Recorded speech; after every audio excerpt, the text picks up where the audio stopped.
नमस्कार, स्वागत है आप सभी का हमारी खास पेशकश कल की तैयारी में। मैं हूं विष्णु मोहन और मार्केट पर ये हमारी खास पेशकश है। जो दर्शक हमारे साथ अभी जुड़े हैं उनकी जानकारी के लिए बता दें कि शो में हम देते हैं आज के बाजार की पूरी जानकारी, साथ ही करवाते हैं कल के बाजार की तैयारी। मार्केट के दिग्गज एक्सपर्ट्स हमारे साथ होते हैं, हमारे साथ जुड़ते हैं दर्शक भी, जिन्हें एक्सपर्ट देते हैं भरोसेमंद सलाह। अगर आपके पास भी कोई सवाल हो तो आप हमें भेज सकते हैं और अगले आधे घंटे तक हमारे दो मेहमान हैं जो आज आपकी मदद करने वाले हैं। अदित मिश्रा हैं रेलिगेयर ब्रोकिंग से, शर्मिला जोशी .com की शर्मिला जोशी जी भी हैं। आप दोनों मेहमानों का बहुत बहुत शुक्रिया। और यूट्यूब पर भी आप इस शो को लाइव देख सकते हैं, वहाँ कमेंट बॉक्स में आप अपने सवाल भी हमें भेज सकते हैं। बाजार की चाल देखें तो बाजार आज दिन की ऊंचाई पर बंद हुआ है और निफ्टी करीब 135 अंकों की मजबूती के साथ 25,181 पर बंद हुआ है। निफ्टी बैंक में करीब करीब 200 अंकों की तेजी हुई। तो आज तेजी कहां से थी? तो आईटी इंडेक्स, जहां पर लगातार राय निकल कर आ रही है। चलिए कुछ और दर्शकों के सवाल ले लेते हैं। मेजर सिंह इनका नाम है। अगले जो दर्शक है जिन्होंने सवाल भेजे हैं, इनके पास दो स्टॉक्स हैं। अजीत जी, आपसे मेरा सवाल होगा। पहला स्टॉक है इनका भारतीय एयरटेल का, 150 शेयर्स हैं इनके पास 1,888 रुपए के भाव पर। दूसरा स्टॉक है इनके पास आईसीआईसी बैंक का, ये भी 150 शेयर्स हैं इनके पास 1440 के भाव पर। क्या करना चाहिए इन दोनों स्टॉक्स में सर?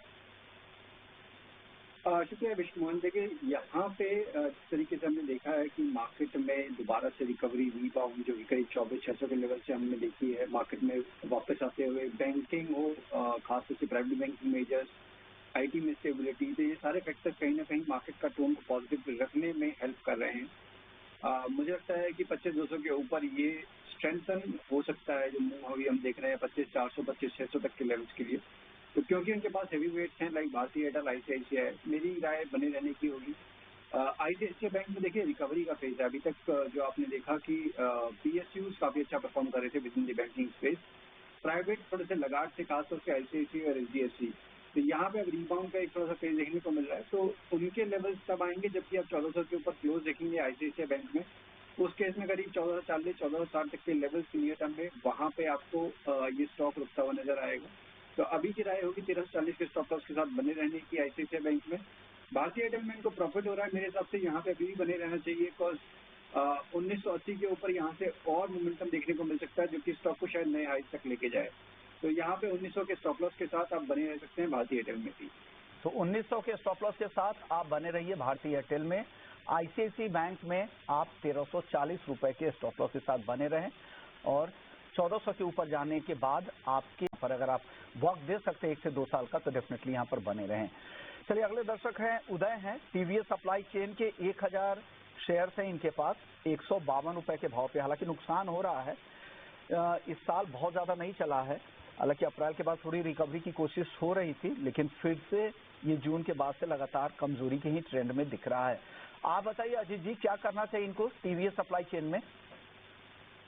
देखिए यहाँ पे तो नेगेटिव टोन ही विश्वान बनी हुई है, बिकॉज बीच बीच में अटेम्प्ट जरूर हुए रिकवरी के, बट 135-40 का जोन जहाँ पे कि मल्टीपल रेजिस्टेंसेज है, बार बार वहाँ से आके दोबारा से इसमें आपने सेलर्स को एग्रेसिव होते हुए देखा है। तो इनफैक्ट 120 के नीचे अगर जाता है तो शायद मेरे हिसाब से एक फ्रेश डिक्लाइन यहाँ पे ट्रिगर हो सकता है। तो मेरी राय होगी कि अगर आपको वेट करना है तो 120 का एक स्टॉप लॉस मेंटेन करिए, और रीबाउंड के केस में 135-40 के लेवल आते हैं तो वहाँ एग्जिट करने की कोशिश करिए। तो 120 के स्टॉप लॉस के साथ यहाँ पर वेट करें, 135-140 के आसपास वापस से रिव्यू करें या निकलने की भी कोशिश कर सकते हैं। ये बेहतर यहाँ पर है। तो एवरेज भी कर सकते हैं क्या यहाँ पर शर्मिला जी, अगर आप बने रहने की सलाह दे रहे हैं तो? Yes, I think you can average at this. Okay, चलिए अगले दर्शक का सवाल ले लेते हैं। गोपाल हैं, नहीं सतीश जी हैं, सतीश जी हैं, इनके पास टाइटन के 100 शेयर्स हैं 2000 रुपए के भाव पर। अजीत जी आप राय दीजिए, टाइटन में क्या करना चाहिए? देखिए 2000 के लेवल पे हैं, काफी लंबे टाइम से ये इन्वेस्टेड है, और अगर आप देखेंगे तो विष्णु करीब 1.5 साल 2 साल का टाइम होने वाला है कि ये स्टॉक एक रेंज में 3000 से लेकर 3800 की एक रेंज में ट्रेड कर रहा है। हाल फिलहाल में इसने अभी मतलब बैंक को रीटेस्ट करने के बाद एक अच्छा रिबाउंड दिखाया है। तो एंटिसिपेशन ये है कि शायद आने वाले महीनों में आपको फाइनली ये रेंज ब्रेक होते हुए नजर आए ऊपर की साइड पे 3800 के ऊपर, और जो नेक्स्ट लेग ऑफ इसका सर्ज है वो कंटिन्यू करे, और उस केस में करीब 4500 से लेकर 4600 तक के लॉन्ग टर्म टारगेट्स यहाँ पे आपको देखने को मिल सकते हैं। मेरी राय होगी बने रहने की। अगर आप लॉन्ग टर्म के लिए हैं, शॉर्ट टर्म का भी अगर नजरिया है तो बने रहिए 3400 के स्टॉप लॉस के साथ। ओके, 2400 के स्टॉप लॉस के साथ बने रहने की सलाह। हालांकि पूरे टाटा ग्रुप में ही देखें तो बड़े बड़े स्टॉक्स भी नहीं चले हैं। ट्रेंड वगैरह में देखिए 30% से ज्यादा की गिरावट पिछले एक साल में। टीसीएस काफी टूटा है, तो आप यहाँ पर बने रहने की सलाह है। अरुण सिंह है अगले दर्शक, सीडीएसएल के 20 शेयर हैं इनके पास 1618 रुपए के भाव पर। अजीत जी, क्या करना चाहिए सीडीएसएल में? देखिए, इनके बाइंग प्राइस दोबारा से विश्वमन पहुंच रहे हैं और काफी वॉलेटाइल रहा है ये स्टॉक हाल फिलहाल में। इनफैक्ट अगर आप ज्यादातर देखेंगे stock in the capital market space, वहां पे वॉलेटिलिटी काफी ज्यादा रही है। अब एटलीस्ट यहाँ पे उनको एक स्टॉप लॉस के अप्रोच के साथ अगर व्यू शॉर्ट टर्म का है तो डेफिनेटली मेंटेन करना चाहिए, बिकॉज अर्निंग सीजन की भी शुरुआत हो चुकी है। कोई भी सरप्राइजेज आएंगे अगर खासतौर से नेगेटिव साइड पे, तो वो एक शार्प मूव ट्रिगर कर सकता है ईदर साइड। तो अभी के लिए 1480 का एक लेवल है जो कि इमीडिएट सपोर्ट है, जहाँ पे लॉन्ग टर्म एवरेजेस प्लेस हैं। ऊपर में मुझे नजर आ रहा है कि 1620-25 के लेवल को अगर ये ब्रेक करता है तो एक अच्छा मूव करीब 1750-1800 तक के लेवल तक भी लेके जा सकता है। तो रिस्क रिवॉर्ड फेवरेबल है, 1480 के स्टॉप लॉस के साथ बने रहने की राय। तो बने रहने की सलाह यहाँ पर दी जा रही है। और हमने देखा भी था जो लाइफ टाइम हाई है 1950 के आसपास का है और वहाँ से काफी नीचे भी भाव है। हमने 200 उनको लग रहा है कि यहाँ पे बेहतर स्टॉक्स है, आप बने रहिए, लंबी अवधि के निवेशक है अगर आप तो। मदन है दिल्ली से, इन्होंने सवाल भेजा है। इनके पास एबीबी के 100 शेयर्स हैं 5225 रुपए के भाव पे। 6 महीने का इनके पास वक्त है। अजीत जी, क्या करना चाहिए इनको एबीबी में?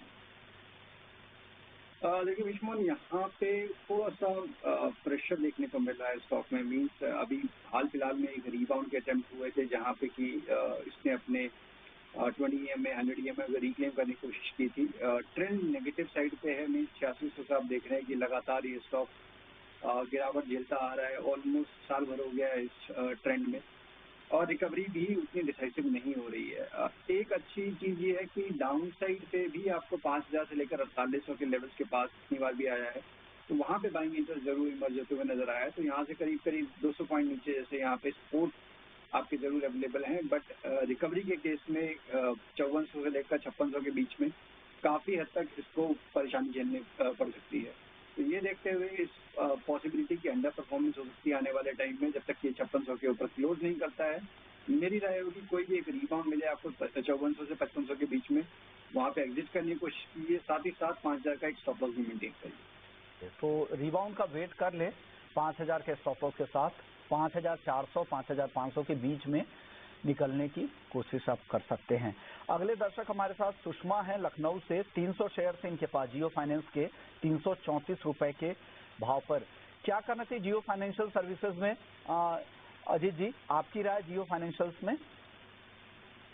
देखिए, जियो फाइनेंशियल्स यहाँ पे भी काफी ज्यादा वॉलिटिलिटी देखने को मिल रही है। वन मीन्स 338 से आप 290 तक आते हैं, फिर एक स्ट्रॉन्ग रिकवरी करीब 315। आपने ज्यादातर अपनी मेजर एवरेजेस को रिक्लेम कर लिया है। वॉलिटिलिटी को देखते हुए मुझे लगता है थोड़ा सा टाइम यहाँ स्पेंड करे एक टाइट रेंज में, तब थोड़ा कंफर्मेशन आएगा कि हाँ यहाँ पे एक बेस फॉर्म हो रहा है। एग्जिस्टिंग पोजीशन के लिए बने रहने की राय होगी, बिकॉज लॉन्ग टर्म एवरेजेस के ऊपर है 298। ये आपका स्टॉप लॉस रहेगा करीब 10 पॉइंट यहाँ से नीचे। रिकवरी के केस में 323 से लेकर 330 तक के लेवल्स यहाँ पे अपसाइड में देखने को मिल सकते हैं। तो रिस्क रिवॉर्ड फेवरेबल है, बने रहिए। रिस्क रिवॉर्ड आपके लिए फेवरेबल है तो आप यहाँ पे बने रह सकते हैं। 330 से 340 के बीच जाने की संभावनाएं इनको दिख रही हैं। उमेश मिश्रा हैं, ट्रेंट 650 शेयर है इनके पास 4825 के भाव। काफी बिटन डाउन भी है इस साल, देखे तो काफी एक साल में काफी 40% से ज्यादा की गिरावट ट्रेंड में देखी है। एक और सेक्टर था मेटल्स का, यहाँ पर आज अच्छी तेजी दिखी। JW स्टील, टाटा स्टील दोनों 2.5-3% के आसपास की तेजी थी। अजीत जी, मेटल्स में कुछ पसंद है आपको यहाँ से क्या? अभी तो देखिए विष्णु, यहाँ पे अगर मैं सेक्टर स्पेसिफिक बात करूँ तो कुछ एक सेक्टर ऐसे हैं जैसे कि ऑटो, मेटल, जहाँ पे कंसिस्टेंसी दिखी है। मीन्स बीच में अभी हमने रिबाउंड जरूर देखा है बैंकिंग और IT स्टॉक्स में, बट जहाँ पे एक सस्टेन ट्रेंड है कि मेटल इंडेक्स आपका रिकॉर्ड हाई पे आ गया है। बहुत सारे स्टॉक जैसे कि JSW स्टील अपने रिकॉर्ड हाई पे है, जिंदल स्टील का भी वही ओन है। तो अच्छा एक broad base basically buying interest emerge होते हुए नजर आ रहा है। अभी के लेवल के हिसाब से जैसे टाटा स्टील को अगर आप देखेंगे तो यहाँ पे भी आपने एक कंसोलिडेशन रेंज का ब्रेकआउट देखा है। आज का वॉल्यूम एवरेज वॉल्यूम से ऑलमोस्ट 3 टाइम है। तो सारे फैक्टर इंडिकेट कर रहे हैं कि मोमेंटम कैरी होता हुआ नजर आ सकता है। तो यहाँ पे 170 के स्टॉप लॉस के साथ आप टाटा स्टील को बाय कर सकते हैं। ऊपर पे करीब 190 तक के टारगेट्स होंगे। साथ ही साथ एनएमडीसी में भी मुझे एक फ्रेश ब्रेकआउट नजर आया है। आज के सेशन में यहाँ पे भी आपने देखा है कि ऑलमोस्ट 1.5 टाइम्स आपके एवरेज वॉल्यूम से ज्यादा का मूव रहा, करीब 3.5% स्टॉक में तेजी आई। तो यहाँ पे भी आपको अपने रिकॉर्ड हाइज को रीटेस्ट करता हुआ नजर आ सकता है। मीन्स 84-85 तक के लेवल्स नियर टर्म में देखने को मिल सकते हैं। तो यहाँ पे भी आप 76 के स्टॉप लॉस के साथ बने रह सकते हैं, फ्रेश बाय कर सकते हैं। ओके, तो एनएमडीसी भी 76 के स्टॉप लॉस के साथ बने रह सकते हैं। टाटा स्टील में भी खरीदारी की राय दे रहे हैं। कुछ और स्टॉक थे आज अजीत जी जहां पे लॉन्ग पोजीशन बनते हुए दिन के दौरान दिखे, जिसमें एमसीएक्स हो, वेस्टेज एस्टेट्स हो, नए तेजी के सौदे यहाँ पे बनते दिखे। यहाँ पर क्या राय है सर? बिल्कुल, देखिए एमसीएक्स में तो डेफिनेटली काफी डिसाइसिव एक्शन था आज के सेशन में। और जिस तरीके से मैं वॉल्यूम को काफी ज्यादा इंपॉर्टेंस देता हूँ, तो अगर प्राइस एक्शन हुआ साथ में वॉल्यूम नहीं है तो उसकी इंपॉर्टेंस इतनी ज्यादा नहीं होती। आज 6.5% करीब स्टॉक ने गेन किया और अपने वॉल्यूम्स के ऑलमोस्ट 3 टाइम्स 4 टाइम्स इसने अपटिक दिखाया। एक जो प्रीवियस स्विंग हाई था उसको भी ब्रेक किया, करीब 84-30 के पास। तो I will not be surprise कि यहाँ से आपको रिकॉर्ड हाई जल्दी ही ब्रेक होता हुआ नजर आए। मीन्स 8900 के ऊपर ये स्टॉक जल्दी ही आपको नजर आए और शायद 93-9400 तक के लेवल्स भी आपको देखने को मिल जाए। तो यहाँ पे एक्यूमुलेशन की राय होगी, बिकॉज काफी अच्छा मूव आया था आज। तो हो सकता है शायद कल को सेशन में या एक दो सेशन में आपको एक थोड़ा सा डिप देखने को मिले।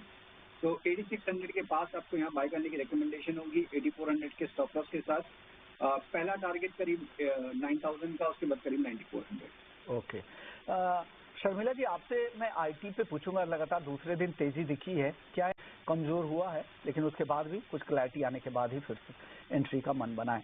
चलिए, अब वक्त हो चुका है हमारी खास पेशकश, खास सेगमेंट का, वीआईपी स्टॉक का।